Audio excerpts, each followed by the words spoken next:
Green leaves hang in the warm desert air. Trees with heavy fruit rise high above tall, sun-baked brick walls. Water, carried by unseen hands, runs down smooth stone steps in a gentle, endless cascade. It is a wonder, a mountain of green built in a flat, dry land.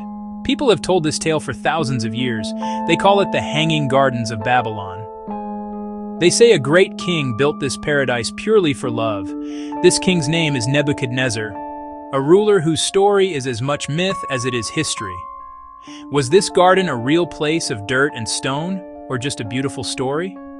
The question lingers like the scent of flowers in that mythical garden. Did this garden ever truly exist? Did the king who commanded it perform the great and terrible deeds attributed to him? The story of Nebuchadnezzar is a road with two forks.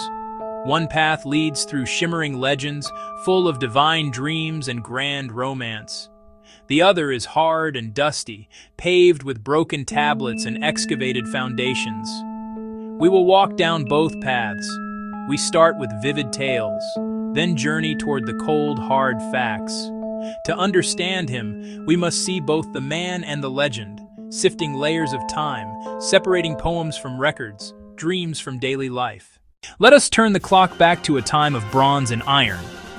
Nebuchadnezzar II was a real historical figure, king of the Neo-Babylonian Empire. His reign began around 605 BC and ended in 562 BC, an age when empires rose and fell with the sands. Born a prince, son of Nebuchadnezzar, founder of a new Babylonian dynasty. His path to power was strategy and a vision for dominance in the ancient Near East. In 605 BC, he led Babylon to a decisive victory at Carchemish, shattering Egyptian power. News of his father's death reached him. He raced back to secure the throne.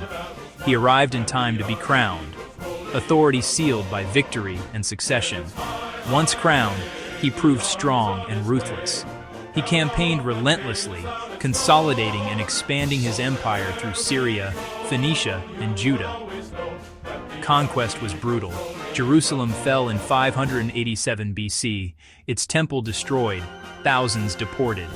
The captivity is recorded in the Bible and Babylonian chronicles. He was also an administrator and builder, funding projects with spoils, tribute, and skilled captives. He called himself the restorer of Babylon. Walls, temples, and monuments to endure. He poured resources into Babylon, transforming it into a wonder of the ancient world. His power was absolute, his ambition limitless. Imagine walking toward Babylon in the 6th century BC, walls rising like a man-made mountain range. The city was protected by double massive fortifications. Ancient writers claimed a 4-horse chariot could turn atop the walls. They were defenses and declarations of power. Passing one of 8 gates, color overwhelmed you. The Ishtar Gate. Brilliant blue-glazed bricks, lions, dragons, bulls, glazed and molded in relief. The gate led to the processional way, a straight, paved street flanked by decorated walls and lions, built for grand festivals and sacred processions. The way led to Marduk's sacred precinct and Esagila temple, Etemenanki, a stepped pyramid reaching toward heaven, later called the Tower of Babel. It linked earth and divine, ritual and astronomy. Nearby stood Nebuchadnezzar's palace complex. Courtyards, throne rooms, administrative halls, power made stone. Life was contrast. Grand houses and feasts for elites, labor, craft, and captivity for workers. Merchants, soldiers, priests, and builders filled the streets. By night, oil lamps made the city shine, a beacon of imperial might. Beyond bricks and mortar, his reign birthed powerful legends. The most romantic is the Hanging Gardens, said to soothe the Midas, his homesick Median queen. She missed green rolling hills, unlike Babylonia's flat, arid plain. To please her, he ordered a man-made mountain of trees, vines, and fragrant flowers, irrigated perhaps by a screw lifting water from the Euphrates. A marvel counted among the 7 wonders. But there is a problem. Thousands of Babylonian tablets list his works. None mentions a hanging garden. Many doubt it ever existed, or suspect the story belongs elsewhere. Another portrait comes from Daniel, a powerful yet troubled king. He dreams a statue of many metals. A stone smashes it. Only the Hebrew captive Daniel interprets. Kingdoms fall before God's eternal kingdom. The tale recounts 7 years of divine punishment for pride. The king loses sanity, lives like a wild beast, hair like eagle's feathers, a moral lesson in hubris. Babylonian records do not corroborate this. Best read as theology rather than literal history. Between wonder and warning, the line between man and myth blurs again. If grand stories are debated, what do we know for certain? Answers lie buried in the ground and inscribed on clay. For over a century, archaeologists have worked at ancient Babylon in Iraq. They uncovered foundations, the processional way, and the true Ishtar Gate, its blue-glazed bricks preserved in Berlin. The ziggurat's massive footprint and sprawling palaces confirm vast building works. Thousands of tablets survive, administrative, not epic. Taxes, rations for workers, including Jewish deportees, and contracts for materials. Bricks stamped with his name. Nebuchadnezzar, king of Babylon, who provides for Esagila and Ezida.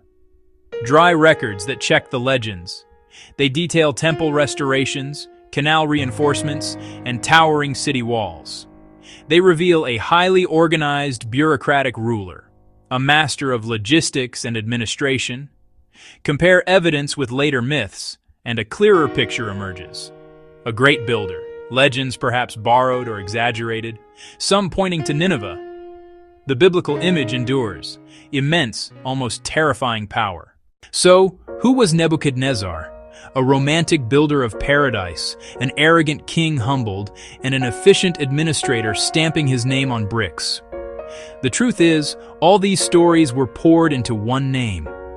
Historically, he was successful, ruthless, ambitious, a Mesopotamian king who built a great city and forged a mighty empire. His actions were real, their consequences, like the fall of Jerusalem, echoing through history. We find him in clay and stone, but history is also what we remember. Greeks may have woven the gardens into Babylon's mystique. Jewish storytellers explored justice, pride, and divine sovereignty. Facts provide the skeleton of history, stories provide its soul. Archaeology and cuneiform ground us in reality.